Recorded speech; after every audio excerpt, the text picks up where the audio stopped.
Si on va atteindre une meilleure autonomie alimentaire, il faut pouvoir conserver les aliments que l'on cultive le plus longtemps possible. On est en route vers Rougemont, en Montérégie, où je m'en vais visiter un endroit qui utilise des techniques de conservation de haute technologie. Donc ici, on est dans un entrepôt réfrigéré standard, donc il fait seulement froid et humide.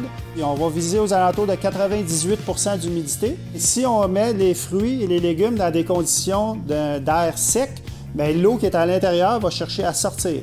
Mais pour la longue conservation, on va jouer avec les composantes de l'air. On a de très bonnes pommes québécoises à l'année parce que dans des chambres à atmosphère contrôlée, on réussit à conserver les pommes dans des conditions idéales.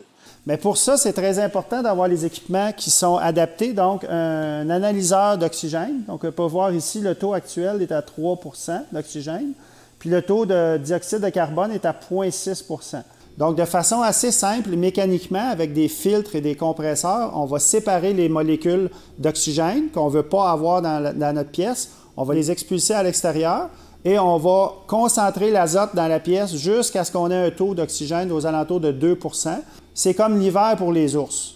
C'est que la pomme, elle va hiberner doucement. Ça peut sembler banal, mais on a de la misère à le faire jusqu'à maintenant avec des carottes. On manque de carottes québécoises, locales, en plein milieu d'hiver au Québec.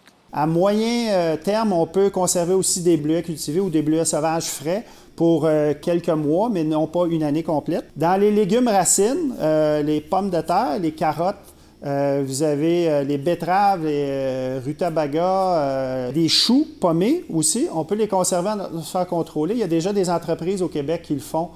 Donc, si on fait bien ça, on est capable de continuer à produire plus de pommes pour le Québec puis de viser l'autosuffisance. Les producteurs québécois, ils sont reconnus pour être bien travaillants. Ils sont reconnus aussi pour être très curieux. Il faut vraiment regarder ce qui se fait ailleurs. Il faut être curieux, puis il faut être humble aussi. La technologie prend de plus en plus de place dans le monde agricole. On doit toujours s'améliorer.